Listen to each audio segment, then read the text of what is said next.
The festival went next level when the Royal Thai Police rolled out AI Police Cyborg 1.0, a Robocop-style bot with 360-degree cameras and real-time facial recognition AI. Over in California labs, Disney Research introduced a humanoid robot that mirrors your shyness or excitement on the spot. And in Beijing, 21 bipedal bots lined up against 10,000 humans in a half marathon, finishing more than an hour behind. Meanwhile, Vegas is gearing up for Autonomous, the world's first fully AI-operated hotel. And Ocado's robotic arms are already packing over 30 million groceries a year, using computer vision, reinforcement learning, and diffusion-based generative AI. So let's talk about it.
The line between humans and machines is getting thinner by the day.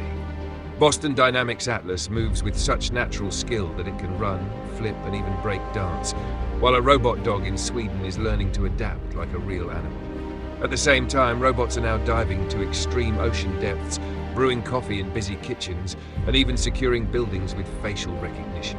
A clear sign of our inevitable future.